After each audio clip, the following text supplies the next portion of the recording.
Hi, Insta. Ooh, that's bright.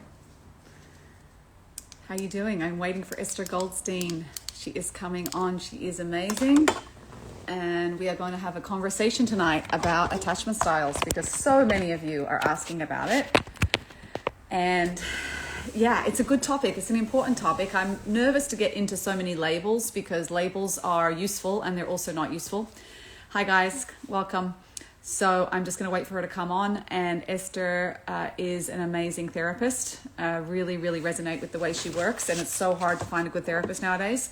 So plug for Esther. And we are going to discuss attachment styles, especially how attachment styles play out in dating and marriage and relationships. They continue. Whatever you're doing when you're dating continues into marriage.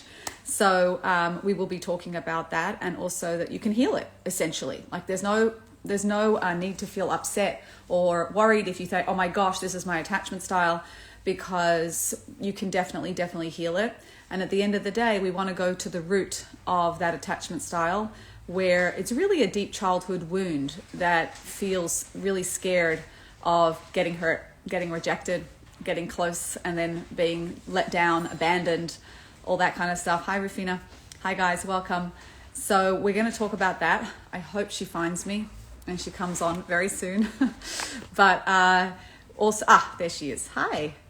I'm going to you want to request to join, and we will continue the conversation, because as we're going into Passover right now, and Pesach is a very powerful spiritual energy to be able to transform and break free from those limitations which come from these attachment styles. There she is. One second.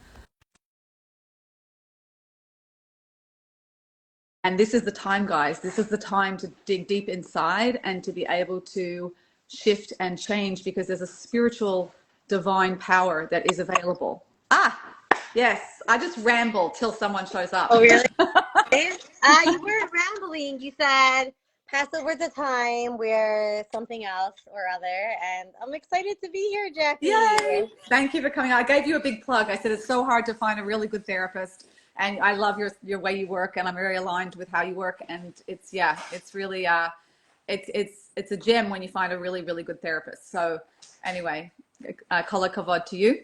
And we're talking. I just was mentioning that now is an incredibly powerful time to do any inner work, because we're accessible to this Pesach energy as it gets closer, which is about breaking free of all these limitations that we have, and particularly those from attachment styles, which I think are very common. So this has sort of inspired our talk today to be able to go into that in more depth for people. And yeah, welcome. Yeah, I'm excited to be on here. Wait, Jackie, I'm gonna put my phone down, but if you can hear me, let me know. I'm gonna hold it. Okay? Yeah, no, it's better when it doesn't move, for sure. Okay. Sometimes it's a little blurry. I just Okay. want to say to anyone on here, like Jackie, the reason I'm really glad to be here, selfishly, your energy and your content, and like I know you even from back in the day when you used to give these like these speeches, is like effective of there's this like energy of like hope and trust and breaking free from blockages. And I'm very excited to have this conversation, just because when I have conversations, it reminds me of the areas where I might be stuck or wanting to be tapping into the spiritual or energetic powers of what does freedom actually mean. We all get stuck and then unstuck. It's a matter of knowing how to stay in that dance. But I know so much of what you speak about, which we'll talk about here, is like there's blockages that we don't even know that we have, and kind of raising some awareness to that. And I loved how we said you're going to talk about the concept of like almost getting into a relationship. Like I see from the work that you do, like helping people get into a relationship, a healthy. And then there's also then the work of like, how do you stay in a relationship, nourish one? Because many people are in relationships and it's like, what's the quality of our relationship? Like, that's just where the work begins. So I Right. want, It's a mirror. Right. yeah, Your marriage or a relationship is a mirror to what you need to work on. So either you work on it before you get married, which I highly recommend, because then your marriage just starts at a higher level in a way, it's easier. So you don't get as triggered. But if you're in a marriage, or you got married young and then you didn't even know about this stuff, which is very common also, that's okay, because that's what your journey is meant to be. And you're meant to sort of see it mirrored back to you and your spouse. and then be able to work on it in yourself. The problem I think people get into is when they think the problem's out there, right? It's got nothing to do with me. My husband is like this, or my date is like that, or the dating world sucks, you know, or like the dating world is the problem. There's no good guys out there, you know. But it's really in here that when we can shift that and own it, that there's something I can do that can change my world, whether it's in a relationship or not yet, then it's empowering, it's liberating. Liberating. Wait, Jackie, you can hear me? I'm not like going in and out in the sound. Okay, just want to check because I know. Mostly, there's a couple times, but it looks okay. I'll let you know if it keeps And I'm going. going to hold it. I wonder if we could just define the concept of what freedom is or what freedom feels like, and then we could talk about maybe like Pesach, Passover, and then I would love to segue into, because so much of what you speak about is almost like break through the glass ceiling of your beliefs. Yeah. There's like social and societal of like, oh, there's no good people out there, and then there's obviously like internal where we get stuck. But how would you define freedom? Like, I wonder if we could just go global for a minute. Global. First attack. I love global. Freedom, I would say, is choice. Freedom is about having choice, that it's not that anything's bad, and it's not like you have to fix it all now. It's like, it's more about I can acknowledge what's going on, and I can choose something different, and I have a certain mastery over myself to be able to choose even if I have a reaction. So I think that if I could sum it up in one word, freedom is having choice around something, not being stuck in a certain operating system or pattern that's a knee-jerk kind of thing, whatever that is for you, you know. And that's that, then you're free because you don't have to do something. You're not compelled to do one thing. I love what you're saying about the concept of choice. So much of healing, you know this from the psychology background, is when we have access to choice, then we have access to power, because I can make a choice. Exactly. And then I can make another one, right?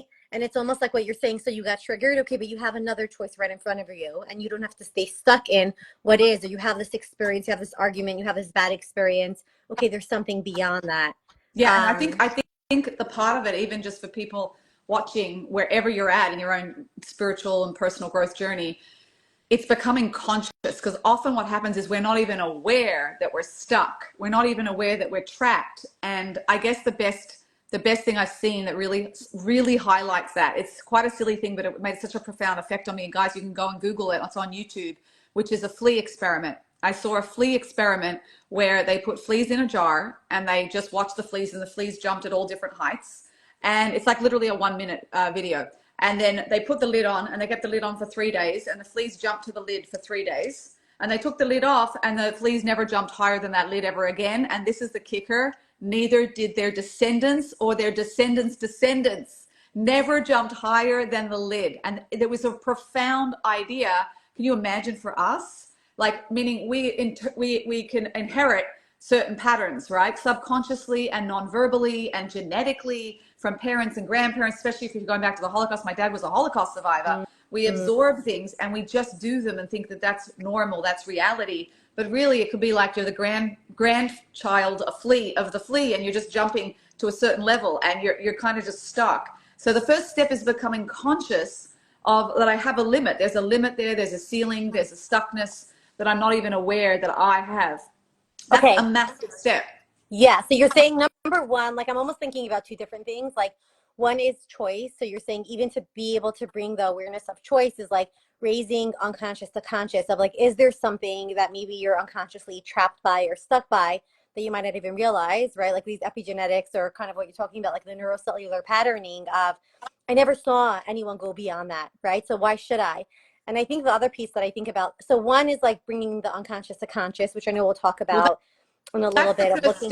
That's the first step. Yes. Choice is like the end result Right. of like freedom. Yes. And this is like the first step: become conscious. Like, start asking the questions. Go in with compassionate curiosity. That's interesting that I do that, rather than judgment or berating yourself, because that just locks you down. So go in and be compassionate and curious. Like, that's interesting that I did that. Where was that coming from? Or what was I feeling that motivated that? The first step, you're the expert in this. This is what I assume you do this all day with clients, right?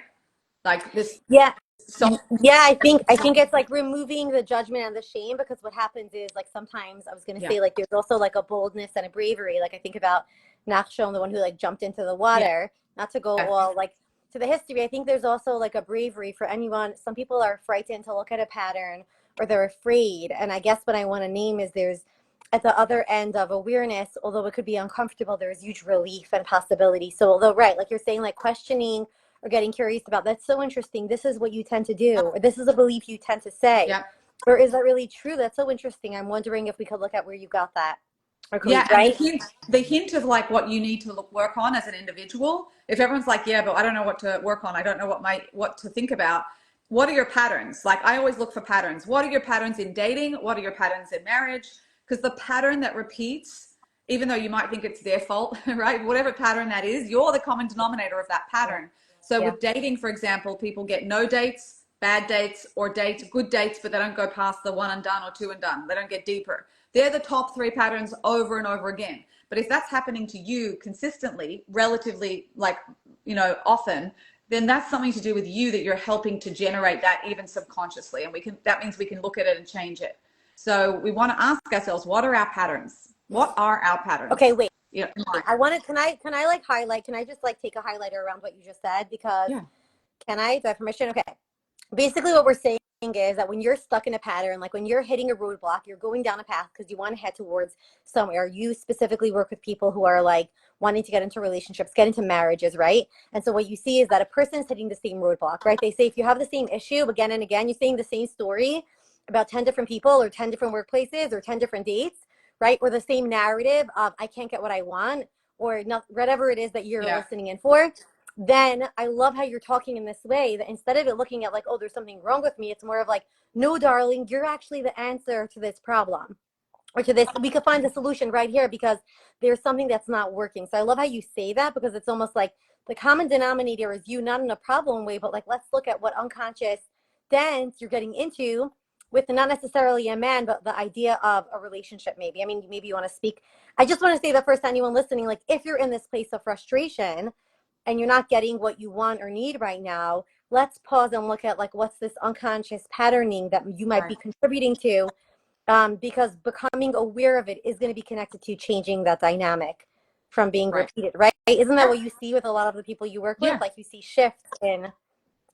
They have to become aware first. They have to own that it's their pattern. And the hardest thing for people to do is to own their patterns, because they feel bad, because they judge themselves, because they think that there's something wrong with them. And when they go into that negative head talk, that is the biggest enemy of growth. Always, always. So honestly, I would say 50 to 60% of all the transformation that my clients experience is largely because they shift that approach to themselves, that they're not judging themselves anymore. So once you don't judge yourself and you say, listen, we're all here to work, we all have flaws, we've all got to grow, like let me look inside, like let me look inside and say that's interesting, or like I'm okay no matter what, no matter what my issues are, no matter what my patterns are. Yes, I want to change them and improve, but like I'm good, I'm lovable inside. There has to become from that foundation of like I'm okay, I'm lovable, and then I can look at the problems. And I think that I know that might sound obvious, but it really is not something that I see most people live with. And it really is the foundation of freedom, the Right. foundation of growth, the foundation of transformation. We must come back to this place that I'm good, I'm lovable, and now let me look So at my issues. can I, so like, I just want to say, so basically we're talking about self-worth, and some of this that we're talking about is like unconscious patterning. Like maybe you saw people in the past only reach certain kind of relationships or life goals, and so unconsciously, or there's just like a pattern, you just don't even understand the schema that operates beyond that. And it sounds like this other piece is like this concept of maybe worthiness, of if I really believe I'm worthy, or when I believe I'm worthy enough, I can bring what I need into my life. And I just want to say on that, Jackie, like you can be incredibly flawed and have beautiful things in your life. Like somebody might be thinking like, but Jackie, what if I'm not worthy? Or what if I don't fully feel worthy? And I think I said this to you last time. It's almost like with shifting the belief, it's almost like I want to bring you to 1% more than where you were before. Right? Yeah. Can 51% of you be curious about it, or take it in for a minute of like, you do deserve something better than right now? Right. Right? Because I know you're saying it's all the internal stuff.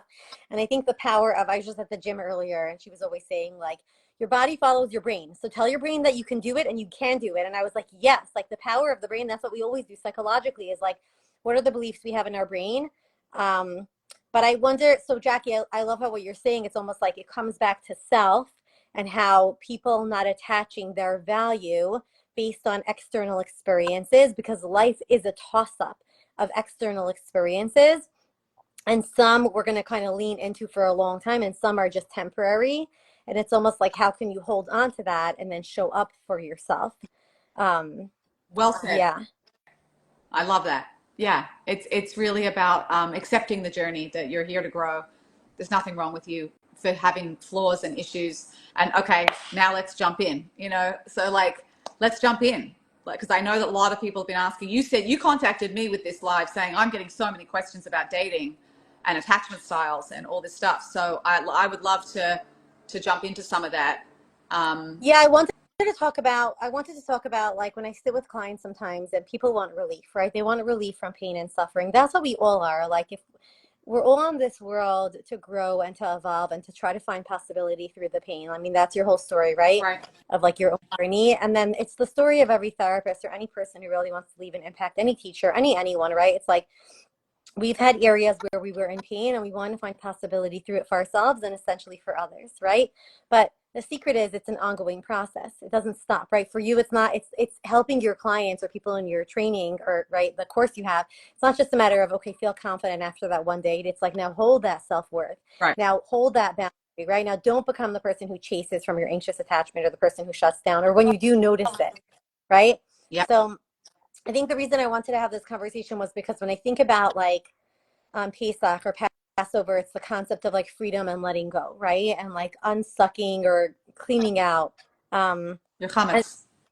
yeah, chametz, all the stuff that are like moldy or cluttering our hearts, our minds, our souls, our spirits. And it's like the same holiday. It's almost like repetitive in some ways. And at the same time, like life is like cyclic in nature. Like you're coming back to this holiday for people who are doing this for many years or for the first time. And it's like, is there selfishly, I want everyone listening on here, is there selfishly, if you think for yourself, not selfishly in a bad way, but like, is there a lesson? Is there something that you want to let go of or that you need to move through so that you can actually tap into the power of this holiday? It doesn't even have to be spiritual. At the end of the day, I mean, it is spiritual, but at the end of the day, there's always something personal that we can take out of this time. Right. And so to me, the reason I wanted to speak about attachment is people, we're in pain when we're disconnected from ourselves, when we're disconnected from loved ones, when we're disconnected from our dreams, right? I'm not able to get into our relationship. I'm not able to get this kind of job. I'm not able to connect with God or whatever it is. And so I wanted to speak with you, Jackie, because I think you have the finger on the pulse about like, I feel like you're the person who takes the highlighter to when people are like stuck and you're just like, hi, can we please open the shades? Like, let's just acknowledge what is. Let's stop pretending. Let's just go with what it is. So it's a breath of fresh air. I wanted to talk about like noticing our own unconscious aspects or blocks that we might be having internally, and especially also for people who are in relationships. I know you speak a lot a matter of like helping people get into relationships, but are there people who might be afraid of getting into one, or when they get into one, then they kind of hit this like plateau or status quo, and then they're just like in this dance in relationships, and then the relationships are not fulfilling, or they're sad, or they're lonely, or they're empty. And I wanted to just name some of the dynamics as kind of what you just said. Like there's choice. Like you could change up a dance rhythm that you're in. You're not stuck in it forever. And better understanding yourself and your partner, your husband, your wife, your girlfriend, your boyfriend. And I think this could be helpful for anyone to really understand themselves better, and then maybe to make a shift in any kind of relational dance they might be in that's not feeling so fulfilling. And it's not like oh, listen to this and then you're going to be resolved. It's more of like can you join us on this pathway of self-awareness, of getting to understand your dynamic or your patterns, because this is a lifelong skill set that you need for the rest of your life if you're going to do relationships, and relationships impact our quality of life forever. So Yeah. 100%. And I think the subconscious gives us lots of clues. The subconscious governs over 80% of our reactions and responses, especially our knee-jerk reactions in whether it's dating or in a relationship. And we often ignore it, and we live in the head, and we consciously analyze and analyze and analyze. And it's like a car spinning wheels, and you can kind of argue it from every position and go around on pros and cons and ruminate and analyze and go to your friend and ask opinions. It's like exhausting because you can't get clarity that way, because you get clarity from the deeper parts of your body, right? The body reflects the subconscious. The body reflects also, we have our heart, we have our gut, we have lots of things in the body that are different faculties, different centers of wisdom, and your body's trying to communicate with you all the time on this different frequency. It's completely different to the cognitive. And unfortunately or fortunately, we live in the cognitive. We live in the cognitive in this society. and it's very left brain. And we really, really think that if I know why my issues are there, I can change them. And that's often or mostly never the case. Most of my clients will say, Jackie, I know what my issues are. I know where they come from. I know why they're there, and I can't change how I feel because they're on different, like I know I need more self-worth. How many people listening to this say, oh yeah, I know I need more self-worth, but I can't change how I feel. And that's because it comes from the subconscious, from a belief system, from a wound, from something in the subconscious, which is the same place that your attachment styles were formed from and are live in, and the same place that it lives out of, right? And you react from. And so the first step to identifying any subconscious pattern is notice how you feel in your body when these same situations replay. What are you feeling in your body? Thanks, Ilana. Are you feeling your gut? Are you feeling your chest? Like, where is constricting? There's a certain pattern in your body that does that. And what people don't realize is you can have a relationship and a dialogue and a direct dialogue with those body parts that are trying to speak to you. They're like, hello, like, I want to tell you something. And we just like literally push them down. We reject ourselves. We judge them. We dismiss them. We escape them. We do all sorts of things to ignore that. And that's a mistake, because that's trying to give you feedback so that you can either do something different with it. And we limit ourselves because people, honestly, I found people do not know how to relate to themselves. They don't know, they've never been taught. They don't know how to relate to their body, to relate to their feelings, or they don't value their feelings because they were raised that way. And they're scared of them because sometimes they're scary and they don't feel good, So we do all sorts of things to avoid ourselves and to avoid those feelings and to escape them and to shove them down. We might eat and have comfort food. We might, get distracted and be on social media. There's all sorts of ways we're creative that we do that, including myself. And we need to. Oh, I thought you're perfect. No, that's my defense, perfectionism. Yay. But underneath there's a sense of inadequacy that I've worked through. I know how to work with that part. So it doesn't. But wait, one second, Jackie, but I love how you say this, because you're bringing it to home and making it so real of like, we all have coping and knowing, even you just saying right now, like, for me, I know when I go to work, when I'm overworking or I'm going to write another blog, when I should be more, I want to be more present, but being present with my emotions is uncomfortable. Bingo. So I'm just loving right now, because you're talking about like people who avoid, numb, distract, right? Some of us go to like this very anxious part of like panicking or ruminating. We're getting stuck in negative beliefs. Yeah. Some people just like shut down, get depressed, get sad, get sick. Go on though, because I want to name it in a very real way, and we'll give examples. Okay. Yeah. These are all protective coping mechanisms that we do. We also get, depending on also your attachment style, as we know, but we all do this. And so we want to know A, what we do. We want to know B, that what our body is doing. We want to be able to have a dialogue with the body.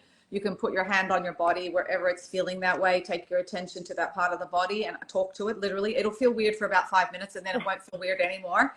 And just, talk to it and say, like, I'm with you. Like, you want to be able to say the words, even if it feels weird and like foreign, say the words that you really need. Like, I'm with you. I love you. You're not alone. I want to know more. How are you feeling? If you could speak, what would you say right now? That's a really good one. I love that's a great one. You get a lot from that.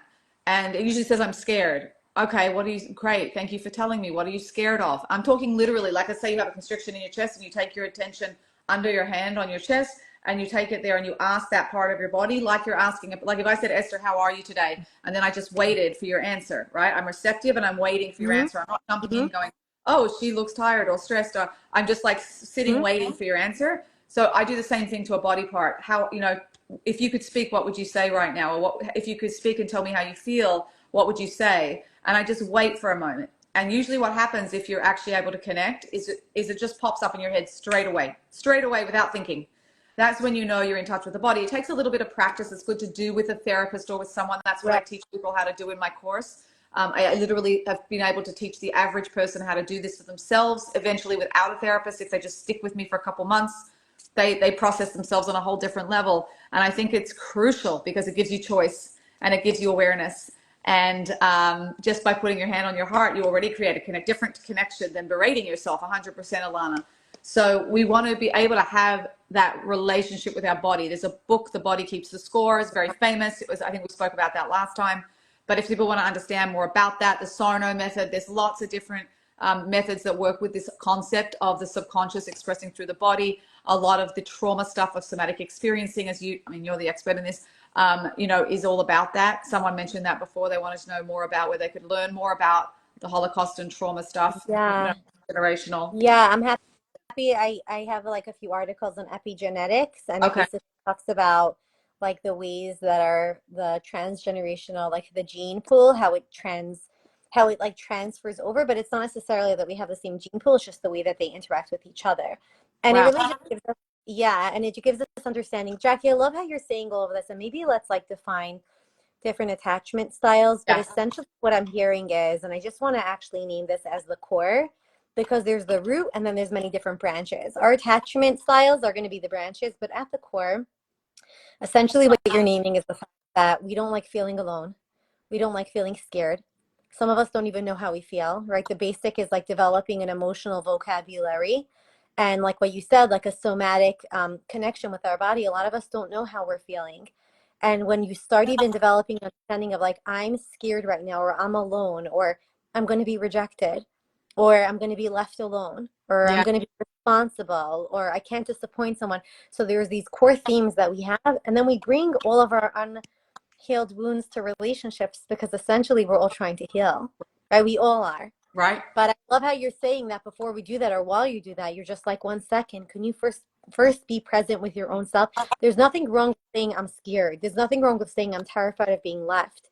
Right. If anything, it's like then you're saying is like you're developing a relationship with your own self and you're saying, hey darling, like I got you, or I want to be here for you while I am making these choices, while I am venturing out in the world.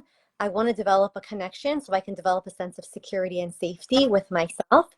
And then if you lose it, you'll find it again. Like we just said, choice. You can be panicky, nervous, anxious, be impulsive, right? Maybe we'll talk about attachment styles now for a Yeah. minute, but like Yeah. Let's jump you can do in. things Yep. and come back to your grounding place. Yeah. Okay. Yeah.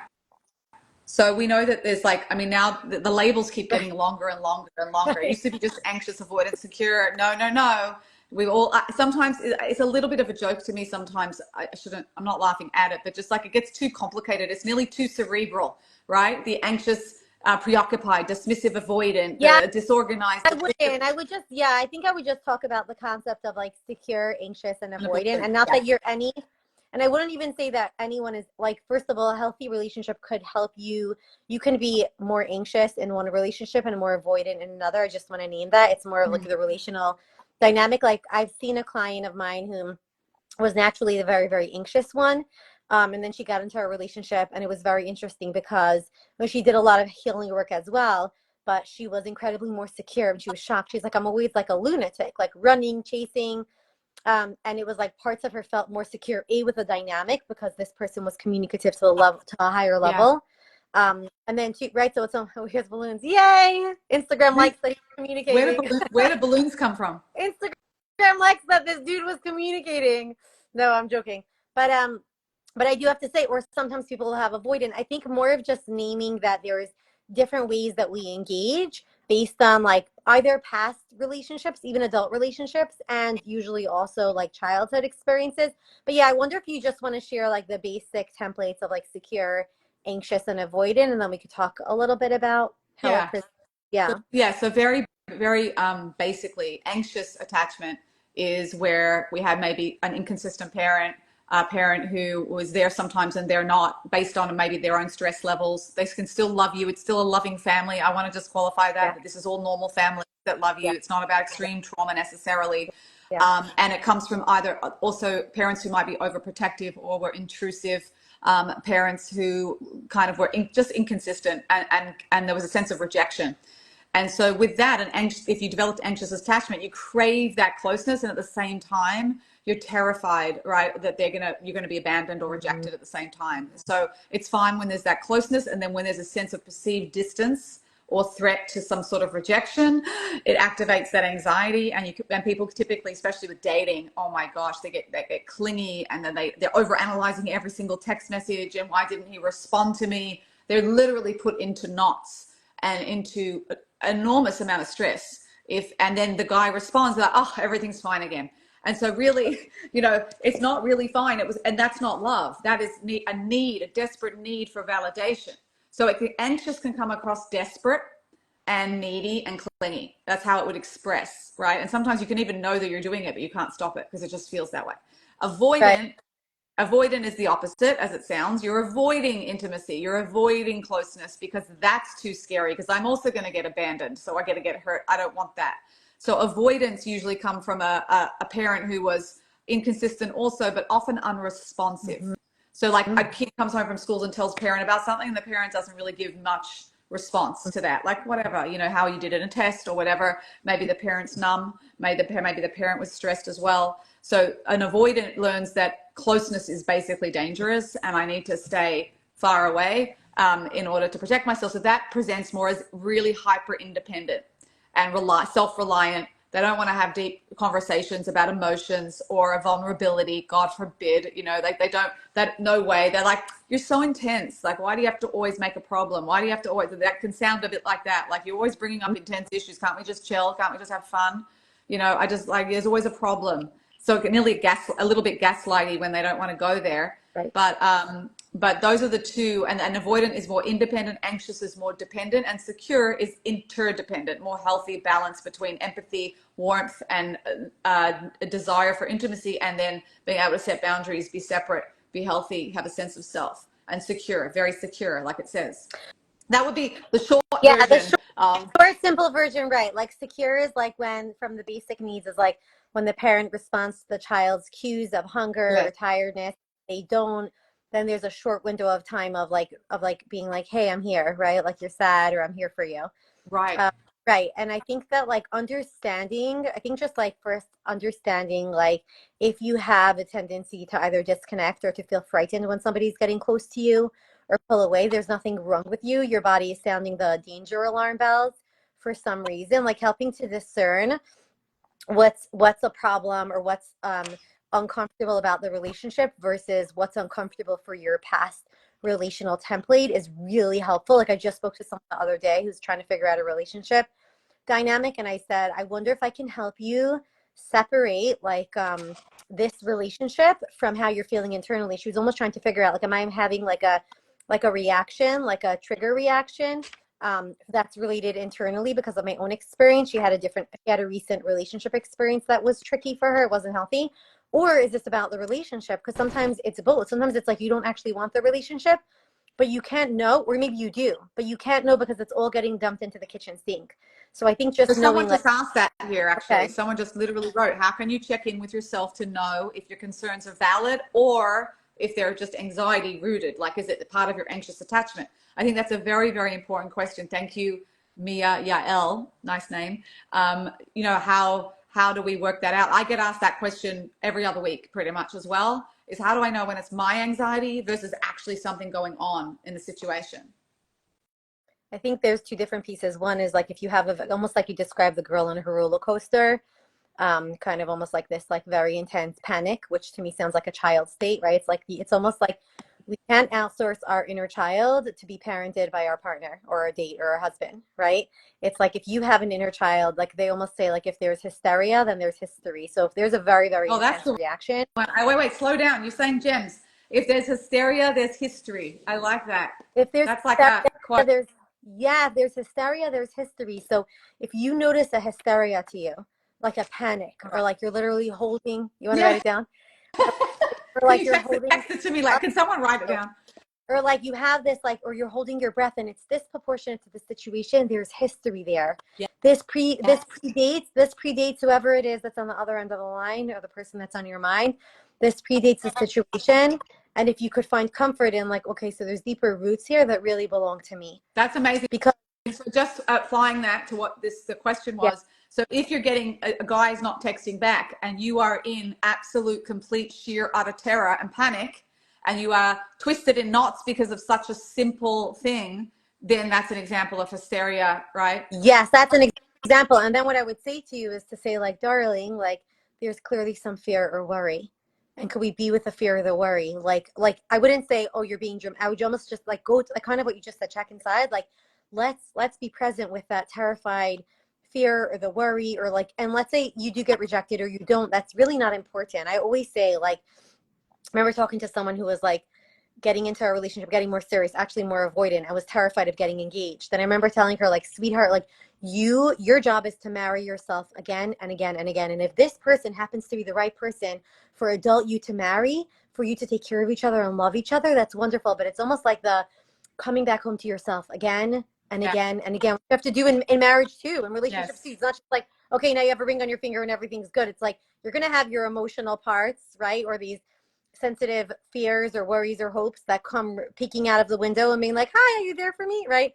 So I always say, like, when our little children are running the show, it's like, hold on. But yeah, the hysteria piece is like, it's possible that something in reality is activating that or triggering, and it's possible that it's uncomfortable, but like you can tolerate discomfort. It's uncomfortable to not know a person's thought or feeling about you, but you can tolerate it. A child who's very scared can't tolerate that because it's very, very frightening. And then your job as an adult is to be like, I know this feels so frightening or so big right now. So Do you know? the emotional charge is bigger than what this current situation is, which I think our minds can tell the difference, right? Yeah. Then that's the case. But I think that there is a danger because some women will feel uncomfortable about something and then try to override it thinking, oh, it's just my anxiety, but really it's their bodies telling them I'm not comfortable about something here and I'm not going to listen to myself. So that's a very big distinction there between I'm Right. not listening to myself because I feel uncomfortable, and again, that discomfort should be also going through the head, through the seichel, Yeah. right? That Want to honor like discomfort, like meaning if there is a level of discomfort, I never say to push it away and say, oh no, you're just having like a this internal reaction. I would be like, okay, wait 1 second, let's just sit with the discomfort. And once you're sitting with it, then you say, okay, let's just figure out like how much of this is like reality right here right now, reality check. And sometimes it's like 90%, like, yeah, this is terrible, this is not meeting your needs, do you know? And sometimes it's like, hold on, like there's 40% of reality and then 60% you. You know what I mean? But I think discomfort is always information. You know, like you see this with people all the yeah, time, right? We don't chronically invalidate discomfort no, ever. no, definitely not. You have to soothe that part of you, and if you can soothe that part of you and it goes away, then it really wasn't about the situation of the guy or the other person. It's about your own sort of reaction. Also, you can also bring up that feeling in the relationship, and if your partner or spouse or whatever can soothe you in it, or your date, not early dating, but if you have a relationship, can help be there for you in it, that also can dissipate it, right? As in, if you're just bringing it up Yeah, and be vulnerable and talk about it, yeah, not needy, yes. just because No, yeah, yeah, yeah, needy will push people away, yeah. but Just we on want to that be able to, note, yeah, just on that note, by the way, is like if I come as an adult and I say, hey, babe, I'm feeling a little nervous, or you didn't respond to me for 5 hours, I felt a little frightened. Wait, listen to me. I'm sharing vulnerable, right? But I'm holding myself and I'm sharing my fear, and I might be feeling very like nervous inside. But then my partner has the capacity to be like, oh, here's my sweet person who wants to feel blah, blah, blah. And then if I'm met with a level of emotional responsiveness, my nervous system settles. So then next time I send a text, I get responded to before 5 hours, or if I don't, it's like, hey, by the way, so sorry, I couldn't get to that. Just want to say, big difference to yeah, sending 17 messages. Did you forget about me? Hello, I'm breaking up with you. I'm coming back, right? I just want to name like you can have your needs met. It's a matter of you getting to know yourself better. And also, right, like I think beginning of relationships, people get very activated. I do think a sign of a healthy relationship is if over time you settle more, like your nervous system settles more. You, the two of you, I know you post a lot about this, like where you get into a communication rhythm, where you get to know each other. And obviously this goes into long-term relationships, but it's continuously like building trust, or trust is being like chipped away at. And I think you getting to know yourself and communicating it right in a real way, not prematurely where you're trauma bonding, I think also is information. If like you're settling more, some of it's your work, but some of it's also like a healthier relationship. There's a settling feeling over time. Of course, if you have trauma, sometimes I'll have clients like what you said who are in a very good relationship and their nervous systems are just not used to that very good stability. They're used to this shoe dropping. Then we do work internally on like their panic or waiting for danger to happen, right? Or developing more emotional connection.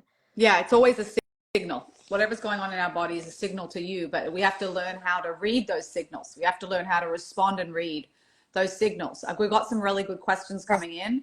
How do you push through anxiety before a first date and to not overthink things days before the date? What advice would you recommend? So firstly, overthinking is a defense mechanism. So it's like that's the anxiety, right, playing out because nothing's even happened if you haven't met the person. So there's nothing to even assess. It's like good luck. So we want to be able to then have other tools to come back into the present moment and to stay with the very next step. right? The next step is I'm looking forward to meeting this person, but other than that, I have no idea. And we have to get comfortable practicing sitting in the not knowing, Yeah. sitting in the unknown. I just don't know yet. I don't have enough data or feedback. I'm not sure. And just being open to that. And if you're scared in that place, then you will do all sorts of things to try to work it out, get to a conclusion, make a decision. You know, sometimes people push themselves into a decision way too early just because they can't handle sitting in the not knowing. I don't know what's going to be. Or they meet once and it was a good date and they're already seen the flipper. No, don't do that to yourself. That happens all the time. So what can you do? I wouldn't push through anxiety. We don't push through anxiety. It's a very important point. Thank you for bringing it up, Mara. We go to the anxiety and we soothe the anxiety because the anxiety is young. It's always young. You don't want to date from your young child self. It's kind of, I always tell my anxiety, you're too young. Like, you're too young to go on a date. You're too young to do that. We don't want 7-year-olds, 10-year-olds, 12-year-olds should go on a date. Another thing you can ask yourself is, how old am I right now? Mm-hmm. How old does this feel in general Right. when you're feeling really anxious? And Right. if you kind of, sometimes if people don't know the answer to that, I'll say exaggerate it. What do you feel like doing right now because you're anxious? Oh, my leg's going to shake, right? My leg's going to shake. So they're shaking. I say, okay, shake it loud, shake it more. So they'll shake it more. I'm like, how old do you feel right now? Oh, 12. Right. So 12-year-olds don't go on dates. So tell your 12-year-old inside, it's okay, you're off the hook. Right. They love that phrase. Love that phrase. You're off the hook. You don't need to come. And this, by the way, you don't have to do just for dating. You can do it for anything like that makes you nervous. That's like big, like adults, right? You can tell the little child, you don't even need to come. You can hide behind me. You Right. can watch from the side. I'm going to take care of it. I, as the higher self. When you do that, you shift the relationship internally, and all of a sudden, you should feel a very strong shift. As soon as you say that to yourself, I'm going to take care of it, you're off the hook to that anxious part, then it really creates a shift. So Mara, I would suggest practicing that. Let me know how you go. And we can all learn how to do this. We're changing the relationship to the anxiety rather than pushing through the anxiety or squashing the anxiety. Very important point. I think also, like, when you're saying like Mama Bear is taking care of this or whatever, adult me is taking care of us, I think we're recommitting to our emotional self. Like, I have a commitment to myself to show up for myself, for my dreams and my goals. This is just getting information. Maybe this is my person, maybe it's not. I'm just going to get like to be curious. But I think like committing to yourself and to the steps that you're taking, and basically not having to have like not being married to the outcome, but yes, being married to your dreams. Like, I do believe in like, I'm committing to myself to have this vision or taking steps towards this. I think that could also, right. And then you say to that part, you're off the hook. Like, we're doing this either way, right? Like, I'm on this train going here. I'm going here either way. You don't have to peer Yes. up into and panic and be like, are we going to this stop? We're going to all Right. the stops. And if we get off with this one, no problem. We'll get on with another one, but we're getting to our destinations. I feel like that. I love how you're saying like Nice. you're off the hook. Yeah. And this works also if you're not just anxious, if you're avoidant, meaning if the idea of closeness and vulnerability or commitment, you start to panic, or again, an avoidant will like just want to run away. So you want to talk to the part that wants to run. It's the same thing. These are all the core wounds that all, again, through the fancy language, goes through all the attachment styles. But it's really the core wounding of the inner child that drives this. And you can go and meet that core wound and shift it pretty quickly, as long as you relate to it differently. Right. I'm just looking at another question. If the person is the best person, but you feel wrong about this person, is it part of the past trauma, or is it part of fearing a new relationship or commitment? We can't know that on this call. We'd have to speak to you, and you'd have to speak to this part of you. You would have to speak to the part of you to see, what do you feel is wrong about the person? How do they make you feel? Are your values aligned? You know, do they feel safe around them? You know, like what's not making you feel safe? Is it something they're doing, saying, being? So we want to be able to explore what that's about more before you would know that. Yeah. Right. That's the discernment. That's like taking the discomfort and sitting with it and looking at like how much of the pie is the past, how much of the pie is the present. Jackie, I do want to say on avoiding, I just want to say like the running, I think part of, just because you named it, I think part of avoidance being feeling safe enough or like to tolerate enough closeness is when they realize that they're not trapped like they were in the past, or they're not going to be trapped. It's almost like you can choose to be close, and you can also choose to have separateness in a relationship. Um, Yes. so like, I just, because you said our wounding, part of being in relationships as adults is that we're also helping our young selves or our emotional selves develop safety and actually enjoy relationships in a more meaningful way. There's almost like a reparative experience. Obviously, it's work, Yeah. but yeah. 100%. And if people want to know more about attachment styles, this is a very good book, Attached. Yeah. Yeah. You've seen that, I assume. It's excellent, well written, easy to read. There's quizzes to work out what attachment style you are. The name is Attached by Amir Levine and Rachel Heller. Amir Levine, Rachel Heller, looks like that. It's amazing. And here's a kicker. Here's a twist on the whole thing. This book, Attached, also same name, is incredible, right? It's relatively new. Rabbi Danishevsky. So this is Jewish. The other book's not Jewish, even though, of course, written by Jews. But this is Rabbi Danishevsky, and He's he's amazing. I'm talking about amazing there. because he intertwines the body wisdom with sources from the Jewish perspective, as well as, which people don't realize, this is such a aha for so many people, and it was for me, that we project our attachment styles onto God, onto our relationship with God. And so you don't realize that. I always knew we project our relationship with our parents onto God. I used to teach that, but I never really saw it through the attachment style. Even how you serve God is related to your attachment style. So anxious attachment, he says, for example, you think that you're kind of loved by God when you're doing good things, when you're doing the mitzvahs, you're doing the right things. And when you do bad things, you think you're bad. And I feel rejected and I feel, like this is panic.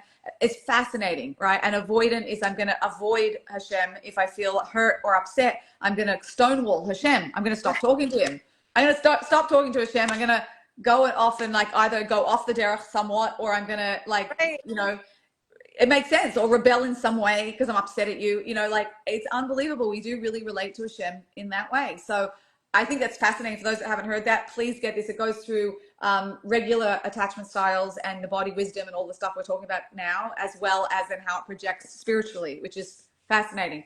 So it's called Attachment. Oh, it's red and white. Oh, the cover of the last book. This is the last book. Attached. Excellent. It's really good. But yes, so we can, Rachel Heller, yes, attachment. What I love about Dostoevsky's book, because I actually was on his podcast, what I love about it is he talks about the fact that marriage, like our marriage to God, right? Let's say if we're talking from a spiritual standpoint, it goes through ebbs and flows, and it's the same in relationships. Like you're going to have really boring months. You're going to have months where you feel connected. You're going to have dates that feel great. You're going to have dates that feel disconnected. You're going to have like the realm of human connection is not always this like sexy, shiny concept of like, I feel secure, I feel insecure. It's like, that's your template, understand it. Then dependent on your experiences, either in relationships or from your childhood or even workplace dynamics, you might be almost like assuming a certain schema or a certain kind of like, experience that you can have. And I think sometimes like living life is kind of what we're talking about when we were talking about earlier, is like one, having choice. Two was also really believing beyond what the fleas saw. I can have different kinds of experiences. This is part of a healthy kind of experience in relationships. Relationships have this and that, this experience. And he speaks specifically actually a matter of like with couples and consistency, or our relationship with God, like being committed to deepening our lives and our relationships is also knowing how to tolerate and be present with all the colors of like every single color scheme possible on this planet, and knowing how to orient help and coming back to yourself, because life is always a matter of like deepening and expanding, right? And then there's like constricting times that we feel frustrated, angry, annoyed, we fight, I just want to name that as like a lot of times we have reactions to the very normal bandwidth of relational experiences, and sometimes even expanding yours to like, okay, but this is what my template is, or this is what our relationship that we're building together looks and feels like. Right. And we make Yeah, the choice. we're more than our reactions. One reaction doesn't define us at all, ever. People are scared to see themselves because they're scared of what that means about them, but you're much bigger than that. We're much bigger than that. And what I love about the attachment stuff is that you can actually, firstly, once you acknowledge it and see how it plays out, you can then heal it. Once, like, for example, there's nothing more empowering for an anxiously attached person to, before a date, go out and say, it's totally fine if this doesn't go well and he rejects me. Yeah. Like, that's liberating. Talk about back to liberation as a theme. Someone said, how do we deal with the anxiety before a date? The best thing is to say, it's totally fine if he rejects me, because all rejection means is that he got clarity that I'm not his wife, as opposed to I'm rejected because I'm not loved. So the subconscious finds a part of the current situation that feels somewhat similar to my childhood wound and makes an assumption it's the same, but it's really, really not. And so once we can see it clearly that it's not that, it's not about me being lovable or not. It's about the fact this guy got clarity that I'm not his wife this lifetime in this particular role. That's all it is. It's a rejection of the role, not of you as a person. And the subconscious won't really buy into that unless you do that healing, unless you do that filling up of that wound yourself. But at least going in and saying, you know what, even if he says no, or even if it's a rejection, I'm totally fine. I'm okay no matter what. That then all of a sudden creates a spaciousness and a calmness, because you're not subconsciously dependent on his validation and acceptance of you to feel okay, for example, as an anxiously attached person. So I think that that's important to work with. That's how you could work with your anxious attachment, when you're in a relationship. Or same Right. thing, if you get triggered by a spouse or in a relationship, you can also do the same thing. You can own your own anxiety and own your own, that it's part of your own wounding. It's got nothing to do with him at all. And once you own it, you feel much more empowered. You feel much more out of control when you're putting it on someone else, because you can't control them. Exactly. Yeah. Yeah. So someone's saying, how do you do it with trust issues? I was about to say trust. I do think that our anxiety or avoidance comes from a lack of trust, a lack of trusting ourselves, a lack of trusting the relationship to navigate ruptures and repairs, like being able to move through moments. And I think that looking at the concept of trust is like, can you start doing the work of embodying this feeling of trusting more? And sometimes people don't trust themselves, which is often anxious attachment. And with avoidant attachment, people don't trust others. And so with an anxious person, it's like, can we help you develop a little bit more self-trust in who you are so you can hold yourself better and you can trust in the steps that you are taking or continuing to take for yourself, your present and future self. And within avoidant, you want to look at like, what's the data points or what information can I gather about the people that the person I might be choosing to meet to see if there's someone who I could slowly see if I can build trust with, because it's really a matter of like deepening trust with self and then with other. And obviously you take time to gather that information, but once you do, it's almost like expanding that helps you feel more secure, whichever way. And then in a relationship, right, it's like developing a bit more trust. Yeah, and I think that trust, when you build your trust in yourself, you can trust others. When you don't trust yourself and you don't listen to yourself, it's very hard to really feel trust with others, that security.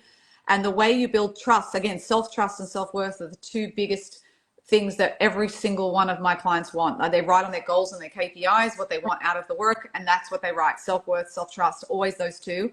There's a few more, but they're the two that are on everyone's.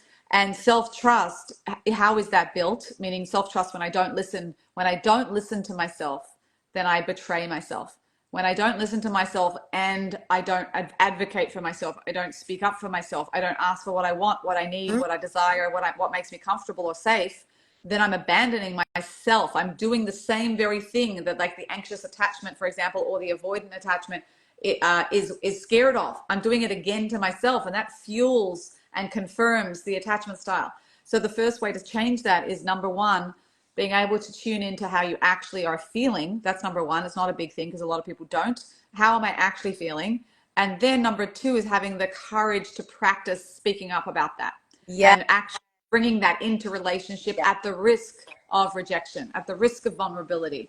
And when you do that and you don't get rejected, which is usually the case, often the case, then it starts to heal. It starts to heal because you slowly, it feels a little bit more secure. You feel a little bit more good in yourself. Like, you feel good that you did that.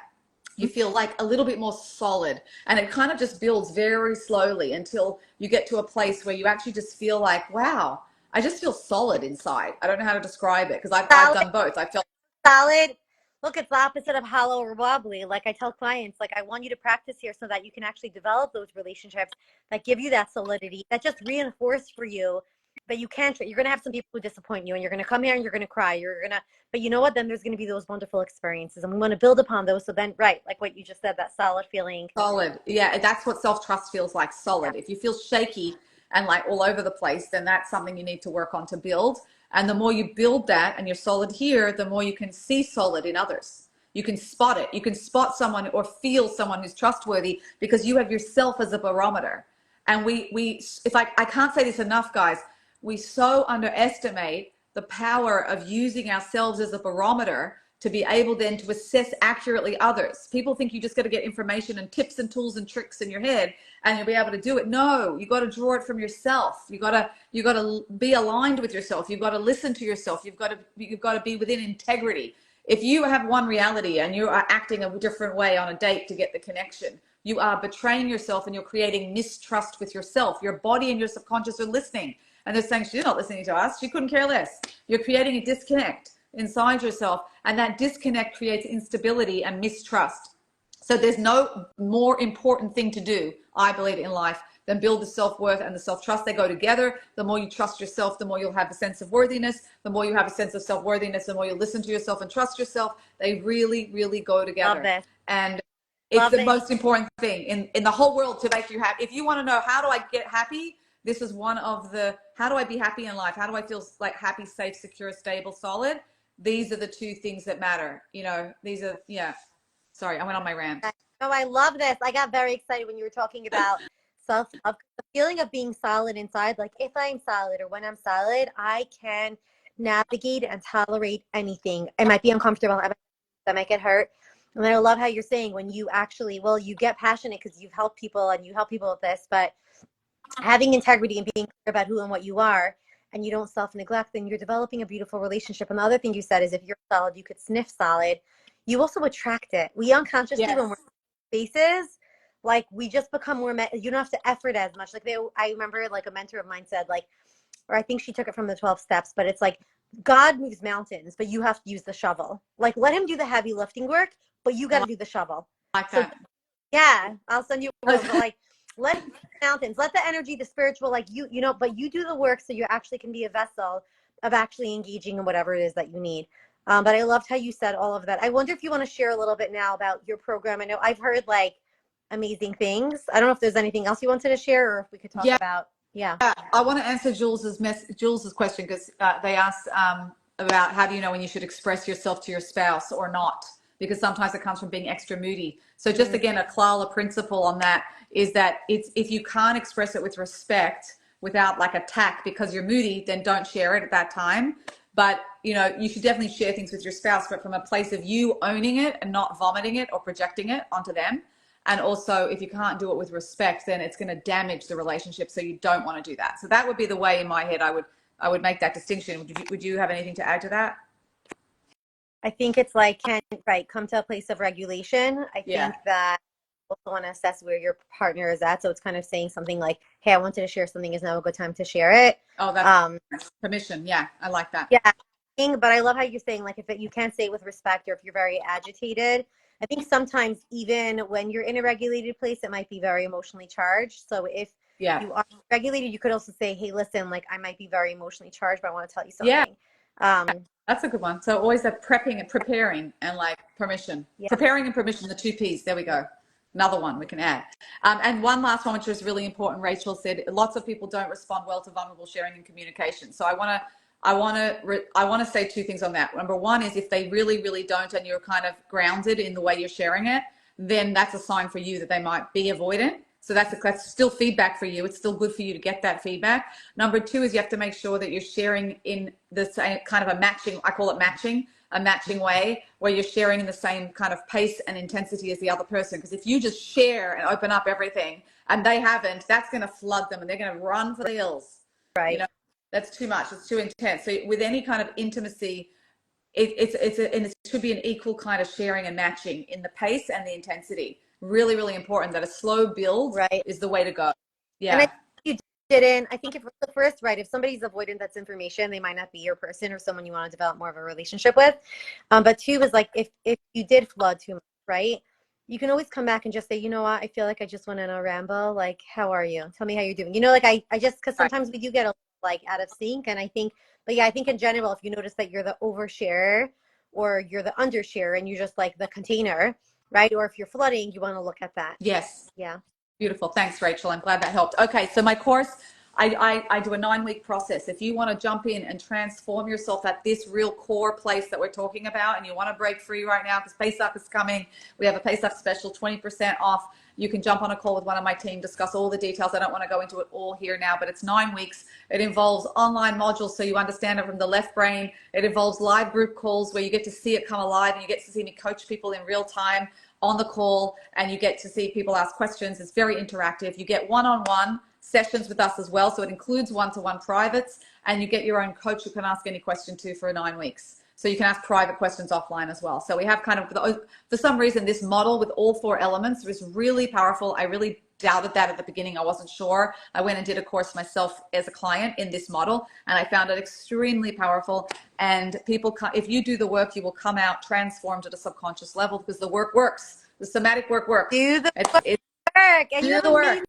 stories. I love your stories of like the people who have done the program and how it's going up. So inspiring, and they really, really transform. They feel completely different. They come out saying, "I'm happy." I mean, just have a look in the testimonials, highlights if people want to see what they wrote. I feel like a different person. This was life changing. I feel confident, secure, open, authentic, vulnerable. Like they're the normal things people say because the work works. We work on 2 levels with ourselves, with these core wounds we're talking about that we stand in our own way. And also you have to work with your relationship with God, with a higher power. You have to work on both together. And when you work on both together, you're like an unstoppable vessel, right? Like you can receive and really be open to connection on a whole different level. So it's not a quick fix. It's more, I want to teach you how to work with yourself in that way as a method. And then when you learn how to work with yourself that way, your whole life changes in every area, right? Even if it's not, you don't fully fix it, but you shift enough that like it no longer has to hijack you. You have choice. We talked about choice as the sign of freedom. And when you have choice, you're liberated. So I love helping people do that. It gives me enormous nachas and fulfillment. It's an honor and privilege to do it.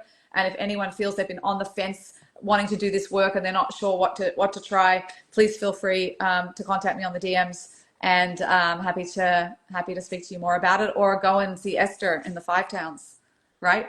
That's where you are. That's where you're based. In the 5 towns, yeah. I'm in the 5 towns. I love how I'm in the 5 towns therapist. I love how I just have to say something, Jackie, like I love your work because you know the pain and you know like the suffering. And I just want to say, I don't know if anyone, and you so appreciate I feel like you embody what you do. You feel it, you've lived it, you're living it. And I think that like you really embody like hope and possibility for people who felt stuck. And I have to say, even when you're saying about choice is like even if you start, like sometimes I tell clients like we're turning the bend. Like sometimes in life with clients like, yeah, but I didn't yet find this perfect job, or my husband and I don't yet have this great intimate dynamic. And I'm like, okay, but could we just notice from where you started, like you're starting to develop more of a capacity to have these conversations, or you're unlearning some patterning. Like sometimes we have to unlearn, like we're talking about getting rid of the chametz or like decluttering. Yes. Like sometimes I just want to say to anyone, like if you're in a place where you're like, oh my God, it's too much, what I would say is please start somewhere. If you're seeing people in your course, or I know with clients that I work with or with trainings that it's like if you're starting to actually make a shift, like please don't give up while you're turning the bend, because sometimes we're in the middle of turning a bend and you don't yet see the horizon. I'm like, darling, stay the course, because when you do the work, kind of what you just said, when you stay consistent, like more beautiful things are coming your way. And like, please, like, so if you're turning, I always say turning the bend is where there's a lot of, you don't yet see stuff because it's in the shadow or it's around the corner. But if you're engaging in that work, beautiful things are coming towards you because you're opening yourself up to it. Beautiful. So, you know, when we level ourselves up to different kinds of people or places or energies, different things come in, and it's really hard and it's not always enjoyable or shiny, but it's better than staying stuck. So I just want to say that. Yes. Stick with it. Stick with it. Do you have time? You want to do some questions, or you need to jump off? Sure. Okay. So what if one partner does not want couples therapy? You know how it's really tricky to answer these questions. I think if you're in therapy on your own, so you can gain awareness for your own self or the dynamic in the coupleship, I think you'll get clarity on what your needs are in this relationship and if they can be met. It's not always therapy that you need. Sometimes it's like seeing if the relational dynamic, like I don't think therapy is always the answer. Sometimes it's like spending more time together. Sometimes it's, you know, looking at what you need to feel more fulfilled, or this person needs to feel more fulfilled. So I think if you take some time, if you're wanting that, maybe you go and see someone and get clarity on, are your needs, or are enough of your needs getting met? Are enough of your partner's needs getting met? But obviously if somebody's really not receptive to a need of yours, then that's information for you. Like, are you the right fit for each other? Because maybe you have a certain need and the other person doesn't. And then it's like, are we right for each other right now? I also want to add one thing, which is I have worked with married women because I do work a little bit with married women if they want to do this deeper work. And I've had married women come to me saying my husband doesn't even know I'm coming to to this coaching, and there's no way the husband would have come. Right. And she was upset with the Hmm. marriage, like that's why she's coming. So this was exactly the situation. Hmm. And went through the work that we did. She realized that obviously every person is 50% of a relationship, right? There's two people that are 50% each. So she realized we worked on her responding differently to her Right. husband, still doing the same. Right. And when we worked out that she could change how she responded to him, he completely transformed. And she contacted me about 2 or 3 years later. She said, "You are not going to believe the man that my husband is now." And he Oh, never did any therapy, but she changed her response to him, which right. changed the whole relationship. So you're much more powerful than you realize based on, even if he's doing something objectively not right, unless it's abuse, then you've got to get out, right? But like if it's abuse, that's a Hmm. different category. But if he's doing something that's objectively still not right, and you change your way you respond to him, it's very likely he's going to change his response Right. to you. Right. That's why I'm So, saying don't underestimate the power of if there's some kind of a dynamic that you're in, yes, you shift stance, then he's going to have to shift his stance. It's just what happens. yes, exactly. Okay. Starting couples counseling already while dating. Sometimes right before engagement, if there's things that need to be ironed out and you need support, yes, I have definitely sent couples right before engagement to, just to get clarity and work some things out, and being able to just help them communicate better. And then that can also give them more information about whether we can really do this together or not. So it gives them clarity about whether they really want to get engaged. Not early on in dating. I think later Oh, towards, if it's going to be serious and get engaged, and there's a couple of things you're really not sure about, or you're going back and forth, for sure, rather than just dump the whole thing and start again with someone else, for sure, I would do. You got to feel like you can do everything you can do. I've done everything I need to do or I could do to see if this could work, and then if not, and then I can walk away. Otherwise, and if this is what it needs, so then it's worth doing that for sure. Yeah. Okay. What a great conversation. I always That's love it's. having great conversations with you. You have such a great energy. I'm grateful for this conversation. Maybe also because I know you from like years ago. So I'm just like, I love how seeing like former Jackie and current Jackie and then the impact.